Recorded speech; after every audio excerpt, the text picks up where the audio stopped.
welcome back to our Upskills series. Today's masterclass is supported by BaByliss Pro.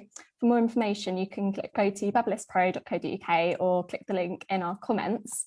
But this morning, we are joined by session stylist Joshua Goodwin, who will be showcasing a tutorial on how to meet the brief for editorial hair. Welcome, Joshua. Good morning. Thanks for getting me out of bed.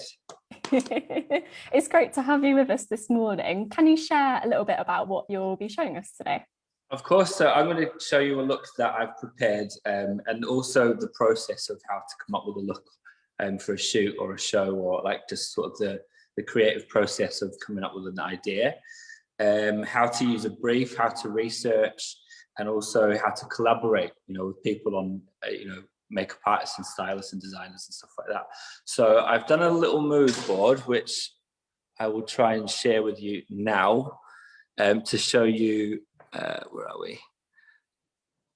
Here we go. So I don't know if you can see that properly. So this is, it's quite 70s, but what I've taken from this is, is the texture.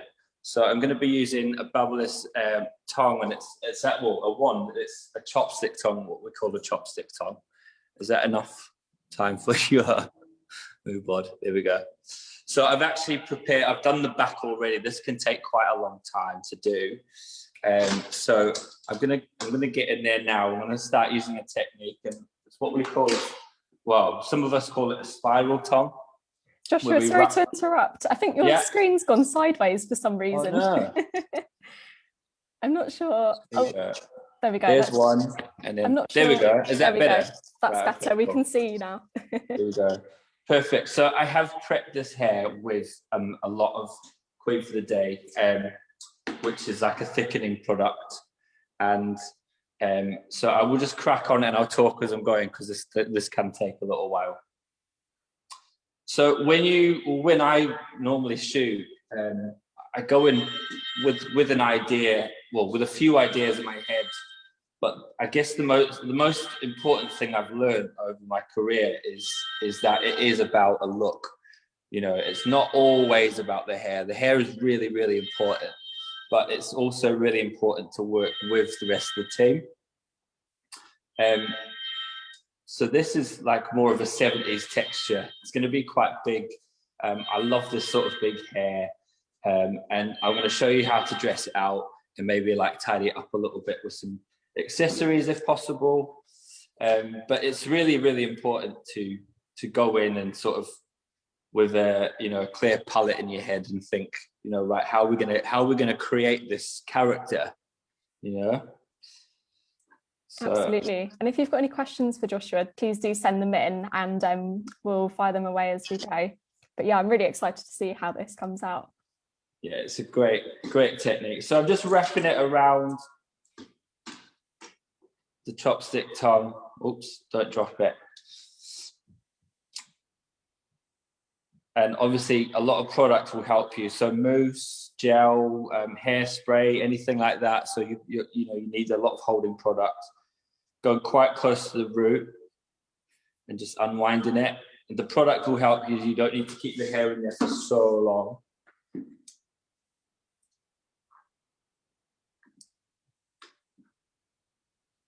God, I miss doing hair. It's been so long. I can imagine, yeah, and I guess everyone else as well watching will feel exactly the same and be raring to go on the 12th of April. I know. So when you're given the brief for a shoot, where do you kind of start? Could you talk us through the process? Well, normally, if you're very lucky, the designer or creative director will have a clear sort of vision. And often, you've got to remember that they are thinking about, the whole image or the whole vibe of the shoot. So you've got to take their vision and try and come up with something that will complement and work with, equally pushing yourself in the hair way as well. You kind of always want to do something cool.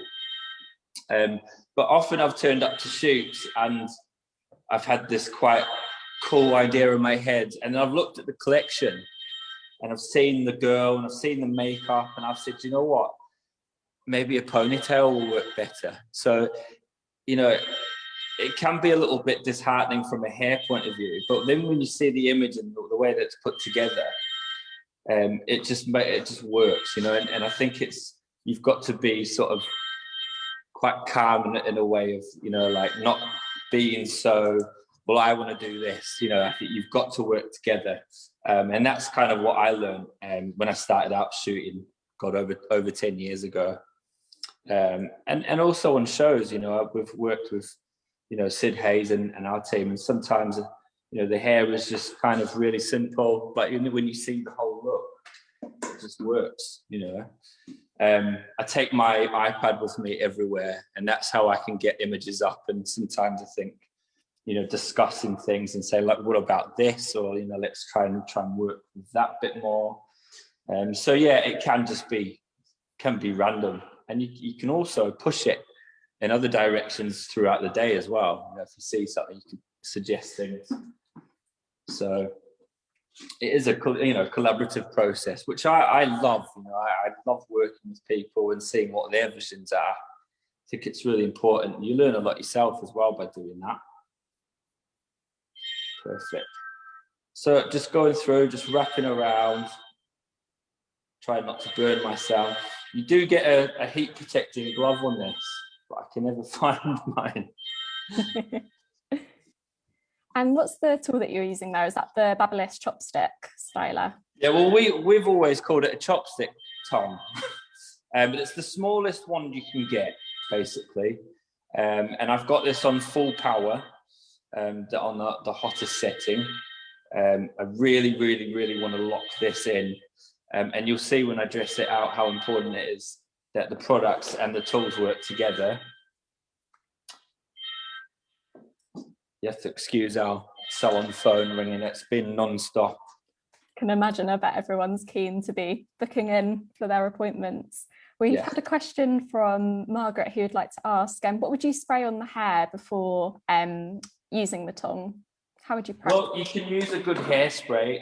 I've actually put a truckload of this in to prep it with.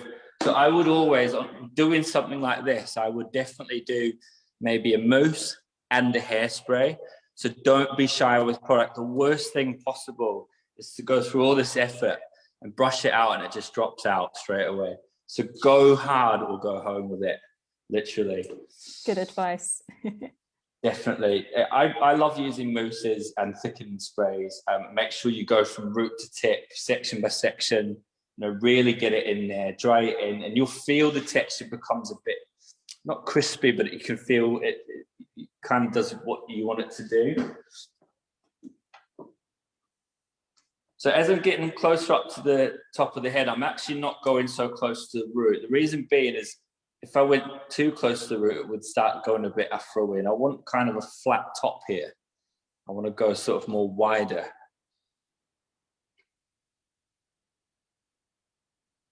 So there we go. Just unwind it.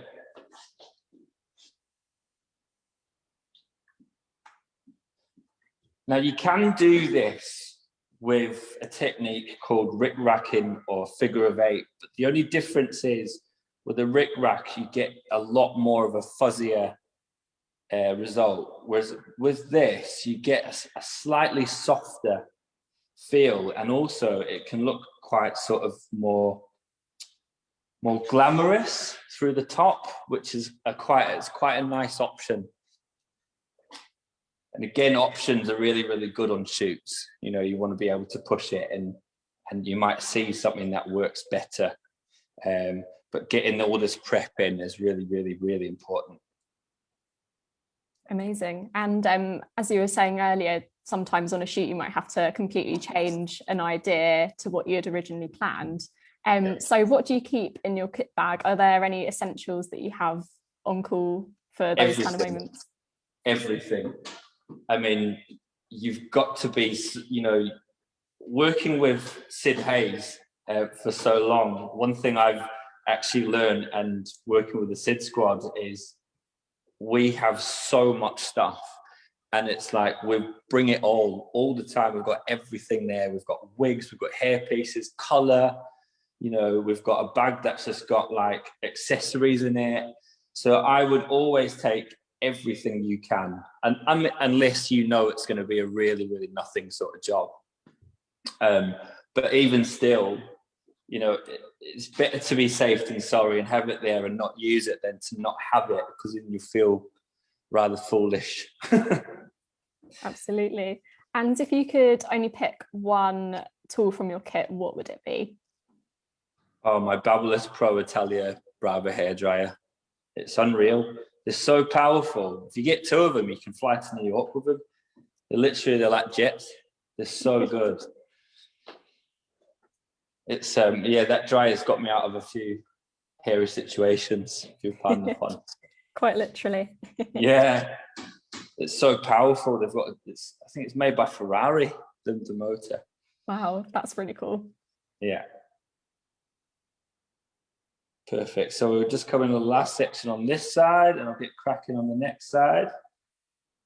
So you can see it's nice and quick. It's a bit quicker than doing a Rickrack or a figure of 8. Figure of 8 is a bit fiddly. For those of you who don't know how to do that, it's just that you get a pin and you wrap the hair around it in a figure of 8, and then you clamp it with irons. But again, it is a lot more fuzzier than this. So going in section by section, and obviously like the products that I've used already are helping me sort of achieve this to make sure that it stays in place. Can you see that? Yeah. Cool. So again, just wrapping around all the way down. If you want to get closer to the root, this is a really good trick that I've learned. So once you wrap it around, just turn your tongue towards the head. Obviously, don't burn the model. It's not a good situation to be in. I've done it once before on stage and it's not fun.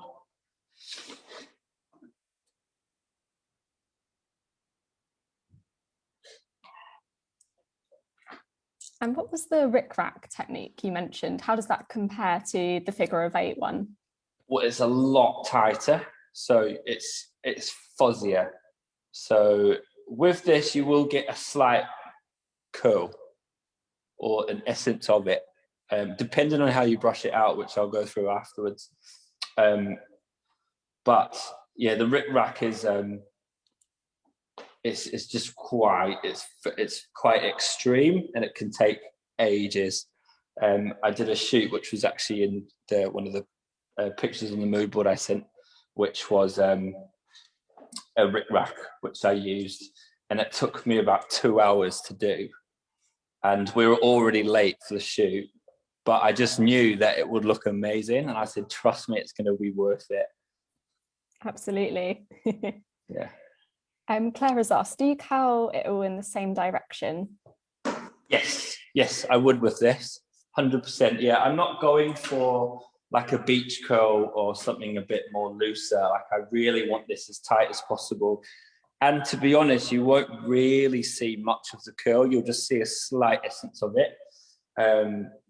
But yes, definitely go all the way through. You're creating more of a texture rather than a curl with this. So it's a good question, actually. Really good question. Thanks for that one, Claire. Yes, thanks, Claire. Amazing. And if you've got any other questions for Joshua, please do send them in. What do you think will be popular as we kind of head to spring and summer? Any trends that are on your radar? Goodness me. Wow, I don't know. I feel like, and I spoke to quite a few hairdressers about this, I honestly feel like we have a clean slate at the minute. So it would be really interesting to see what happens with, particularly in the salon. I would love to see the haircut return. I feel that hair has been very, very, on the colour side the last sort of couple of years. So it'd be really nice to see some really strong shapes coming through. Obviously, I know a lot of clients are going to be wanting a lot of hair cut off. So that's one thing that I hope will make a big return. But yeah, it's kind of a really difficult thing to answer, really, because I think everyone has been just tucked away, and I think we are really in a situation now where we've got that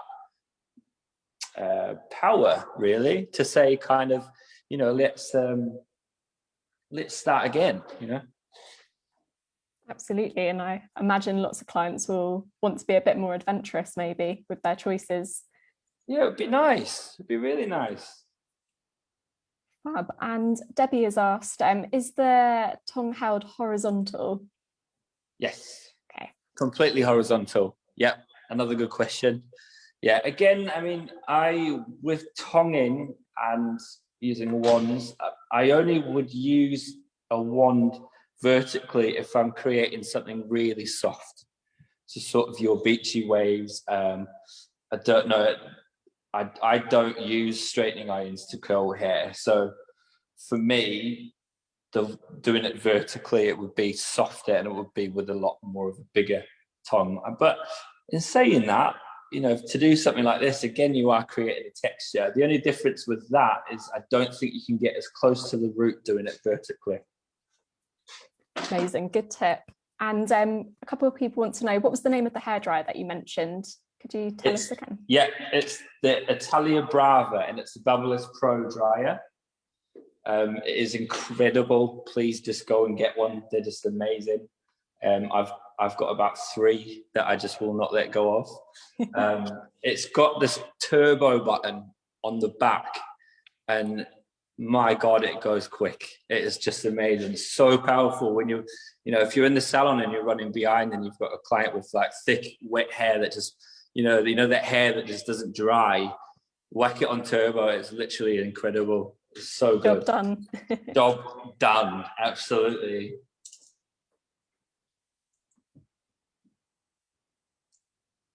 And where do you draw your inspiration from when you're working on a brief? I'm a bit of a geek. I research a lot. You know, I kind of, when I've got spare time, I look into you know, different eras and different countries and music and fashion, and you know, I think it's important to have an encyclopedia in your head where you can reference from, you know. But obviously, I mean, we're so lucky to have things like Pinterest and Google and stuff like that. You know, when I started shooting in like, God, over 10, well, about 2005 really, and we didn't have like Instagram, and you know, I think we were still using MySpace at that time. So it wasn't really geared up for looks. It was more just kind of social networking.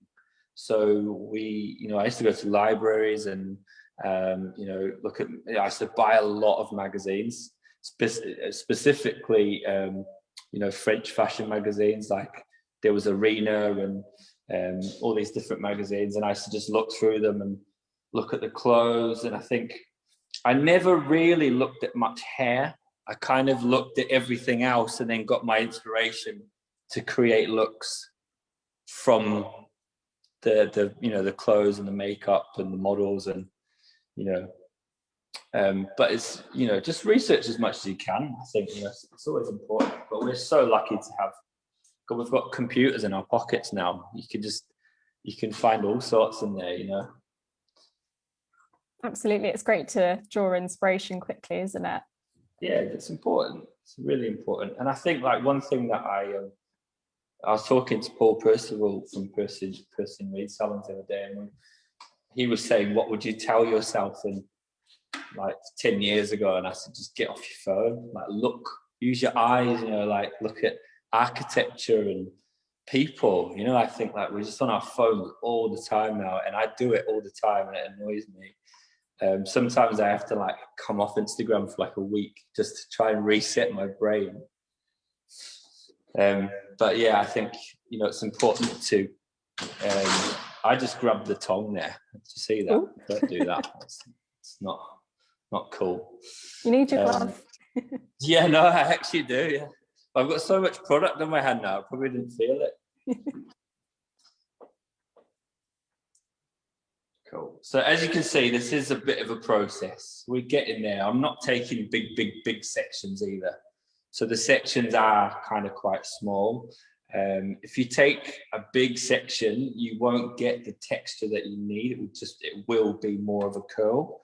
So it's really important that you are quite meticulous with your sectioning on this.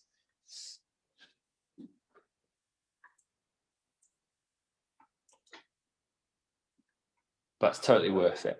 Totally worth it. 100%. And what temperature are the tongs on? Have you got them on the highest? 210. 210. Yeah, 210. Obviously, bear in mind with you, if you're doing it on a client or a model, just make sure that you're using like right heat protection, and also, you know, if the hair is like really bleached, try and knock it down a bit and use your product. You know, your product will help you achieve these things. You know, I think that's another huge thing I learned doing session work when I started out. I didn't use product properly. Like I just kind of went like that, rather than lacing the hair with loads of mousse. And like I'd done shoots before when I was starting out where I'd done all this and it just dropped out straight away because I didn't use the product enough. So definitely go hard with the product. You can always brush product out, you know, like if you need to. But yeah, you're always better off going extreme and then bringing it down more than having to add stuff in. That's good advice. And speaking of advice, what advice would you give to those who maybe want to get into session work? Just be there, you know, like it's not always about the money. Just say yes, go to every shoot. If someone asks you to help them on a Sunday, do it. You know, that was, you know, I wanted it so bad when I was younger that I would stay up all night washing wigs and hair pieces and stuff like that, because, you know, and then people remember that, you know, we'll get that person in who worked really hard, or like, you know, was just there constantly. Just try and enjoy it, because I mean it's not always easy, but it's, you know, you look back on it 10 years later and you said, oh wow, like I've just done, you know, I've just done a music video for Radiohead, or I've worked with Ellie Goulding, or I've done Britain's Next Top Model, or, you know, like it, and it's, you look back at all those times where you worked all, you know, so hard, and then it does pay off. It doesn't happen overnight. You know, it took me about 5 years to do a job that I got paid for. So, and I still do some jobs that, you know, I don't get paid for. You know, it's kind of, you just got to love it. You really do. Be patient. That's really good advice. We've still got time for questions, so if you've got any other questions for Joshua, please do send them in. But we've had one from Alison, who asked, what curling would you recommend for the beach waves, as you said that you don't usually use straightening irons to curl, do you? No. I would use a wand, a good wand, or I would use a tong. But tongs, I mean, if you're doing your own hair, I would use a wand. If you're doing clients' hair, I would do a wand or a tong. It just means you've got that little fiddly glove bit on the side. But yeah, I don't really use the conical ones, you know, the ones that go from larger to smaller. So I would use a straight wand. BaByliss do a really good, I think it's 32 millimeters. That's amazing. That's really good. And just remember that the longer you hold the hair around the wand, the more obvious the curl is going to be. So if you're going for a beachy wave, I would tend to like not overdo it and just kind of keep it really soft, and then alternate your direction as well. Amazing, great tips. We've had a question. Where is your salon? You're in Tint and Leeds, aren't you? Yeah, Tint and Leeds. Yeah, it's nice to be here. Actually, I've not really been in here that much. Just dying to get back now. Absolutely dying to get back. I'm sure everyone else is. Absolutely, and I can hear another client trying to book in. It's crazy. We've had to turn our online bookings off because we've just had so many. I think we had like 200 yesterday or something like that. Wow. It's just crazy. But I can't wait till it's all back to, everything's back to normal. It's been a really tough couple of, well, few months really. I actually loved the first lockdown because it was sunny and I was able to skateboard, so I was out skating all the time. But this lockdown's been really tough. Yeah, this one has been really tough. But what was really nice to hear actually was so many people have said how many skills they picked up during lockdown as well. Some related to hair, some not.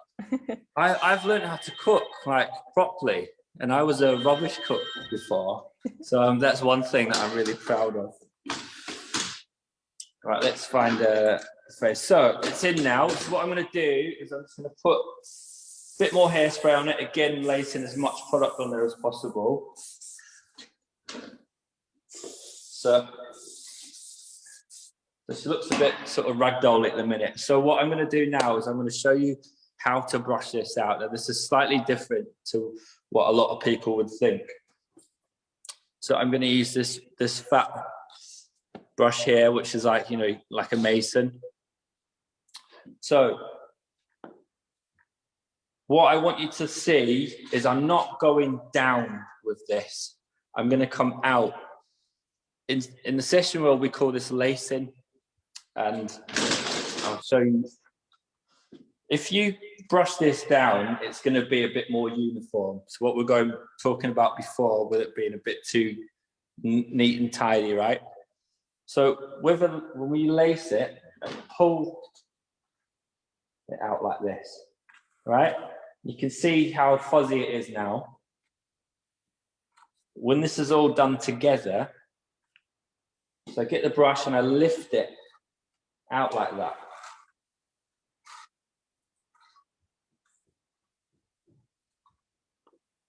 So you can still see a little essence of the curl in there, but I'm getting that really light, fluffy texture.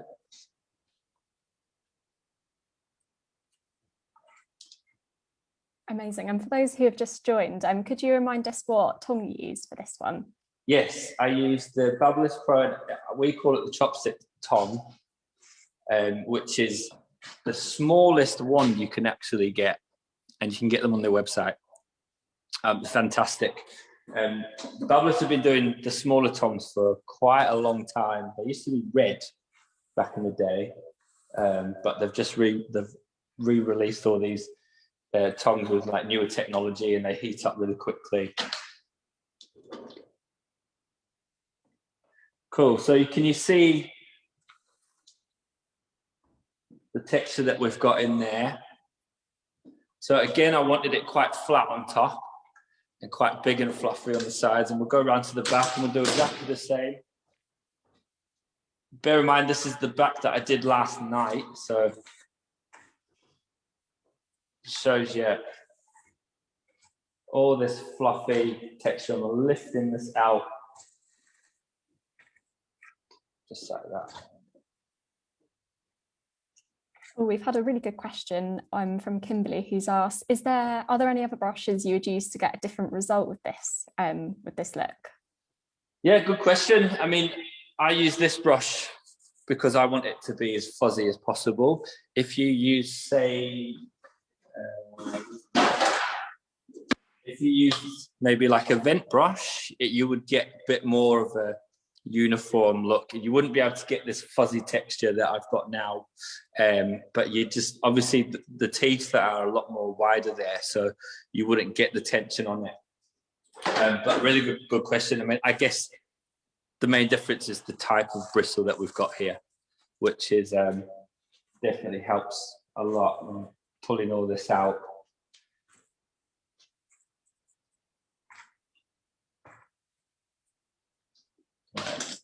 Side two. Then we have a look. Oh, too far away. There we go. Right, so we see the difference from this side to that side.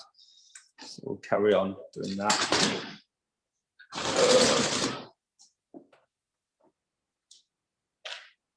Yeah, I've got so many brushes that I use for different things.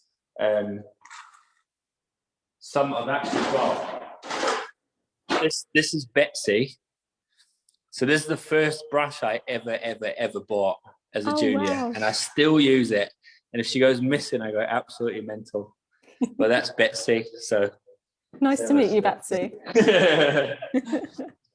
But yeah, I've got loads of brushes. I think like brushes are really, really important as well. You know, like going through your kit, I've seen people turn up to shows with, you know, one brush, and I guess like it's for some things it's just you just need different brushes. You know, bristle, ceramic, you know, all the different types you can get. I think the ceramic ones I very rarely use. I only really use bristle brush, even in the salon. I find like blow drying, you get really good tension on the hair. You get it a lot smoother. So really pulling this out, getting it nice and wide.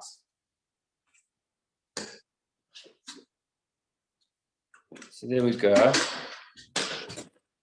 So now what we're going to do is we're just going to, I want to pull this out a little bit through the front. So I'm going to use my hand, put hairspray. Try and get that in there. Pop a little clip. Yeah, so you want to be able to see. You don't want your model to be blindfolded. So I'm just moving this. Can you see what I'm doing? Yep, can see. Cool. So we're just brushing that. So we want this sort of dolly-esque sort of parting.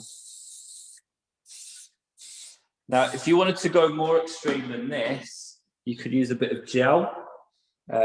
You know, you can get that sort of really thick, heavy holding gel.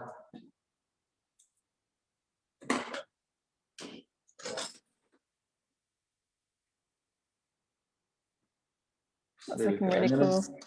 Go underneath and just get any bits that don't look really brushed out, like here. You can just go through again, put your hand here, brush the start, and it's about getting a shape. And then even if you were to, let's say you did a wig with this, you could even clipper some of the edges off and get a really cool shape. But it's the texture that's really important here. You know, if we're doing something a bit 70s, sort of a bit disco, you know, if the collection was like really sort of cool and out there, I would love to do something like this. You know, the shoot that I did that with the Rickrack, and we did it, she was, I think the brief was she was a lonely girl at a prom, something like that. You know, I just thought it would be really cool to get this really cute sort of dolly hair. That's really cool. And it looks amazing. There's so much volume. Yeah, it's huge.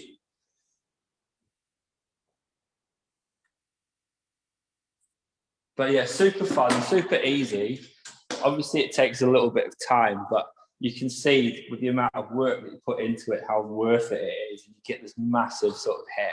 You could even go bigger through the top and get like really sort of massive over here, but it's totally workable from here.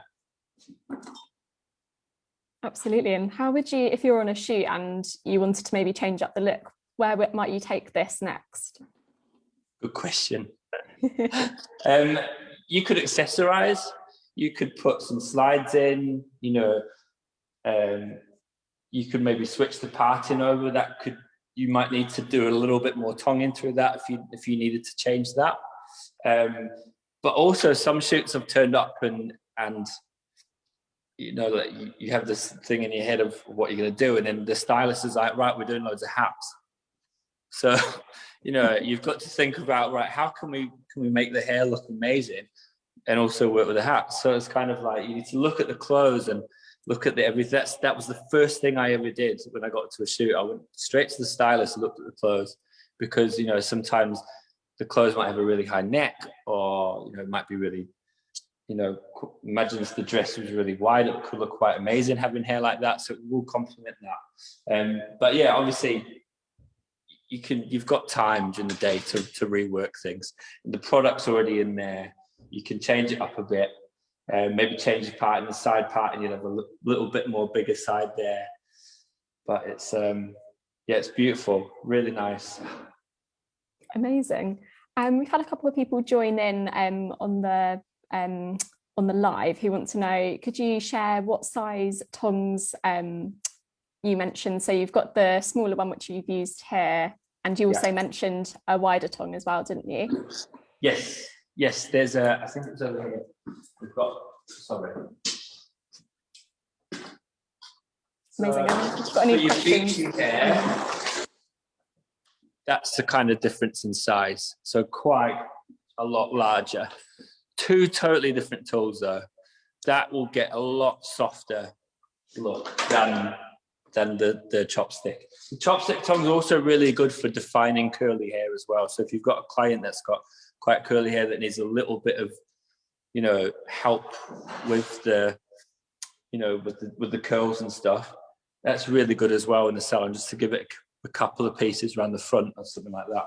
But yeah, the wider, the larger the tongue, the bigger the curls you're going to get. So it's kind of, I know a lot of people curl hair with the big straighteners. So if you think of it in that way, you'll get a lot more of a defined look. Amazing. It looks really cool. And we've had so many comments saying how great it looks as well. So oh, thank you. Yeah, so just enjoy it, you know, like I think it'd be nice for everyone to just enjoy doing hair again and not, you know, try different things and learn off each other. It's really important. Absolutely. We're coming towards the end of the session now. So if you've got any last questions for Joshua, please do send them in. Christine would like to know, what bristle brushes do you use? Well, Betsy is actually a really cheap one. This is by Mirror Styling in Italy. I bought this about 15 years ago. But I've got, you know, these are really good brushes. These are from Session Kit, I think. Just kind of research is different. I've got ball bristle. I've got some that are stronger, that's softer. The softer bristle I tend to use on finer hair just to get the tension. It doesn't really do wonders on thick hair. With the thick hair, I would use maybe a ceramic brush if it's really coarse, porous. But just kind of, there's so many. I think Wyers Park do really good brushes. The thing with Salon International, you could try all these brushes out, but I don't know where that's gone anymore. Hopefully it'll be back. Be great to go on stage again. Absolutely. But yeah, I think the tools are really, they do help you. And I know they say that, you know, a good person doesn't blame their tools, but it will definitely help you in a lot of ways, which is why I stand by BaByliss so much, because literally all my heated appliances are BaByliss, and they never ever let me down, ever. I can quite confidently say that as well. Amazing. Yeah, you want your kit to be reliable, don't you? Yeah, even when I went to America, I did a shoot in Miami in 2020, last time I was abroad, and I had to get a US kit. And so they sent me out a US kit, which was amazing as well. So I was, you know, they're just great products. Really cool. And one final question from me. Can you share a shoot that you've done as your session stylist? I'm sure people really want to know. Can you share what your favourite look is that you've created on a shoot? Big question. Wow. What do you want me to show you on here? Yeah, you can show us, absolutely. I have to find it first. Oops. I did a shoot for, I think it was for Show Mirror, actually, and it was huge. That's one. Can you see that? Yep. Oh, wow. That looks amazing. Yeah, that was massive. That's one of my favorite images. And we only did one image, and that was it. And I was kind of like, it's done. Like, it's amazing. It looks really cool. But I've got my whole portfolio is on my website. So I think it's all, my website's a link to my Instagram. So if you want to see any of my work, please feel free and go in and have a look at that. But there's just so much. I mean, I love doing all sorts of hair. I just love coming up with the ideas and the creative process, you know, working with people. And sometimes, you know, even a ponytail is amazing to do. So, but yeah, it's been a great journey so far, and I love learning. So, you know, everyone can learn off each other, definitely. Amazing, and it's been an absolute pleasure to speak with you and see that amazing creation. Can you share with us where people can find a bit more about you if they want to look at your website or Instagram maybe? Yeah, Instagram and my website. I actually prefer my website to my Instagram. I'm a bit old school like that.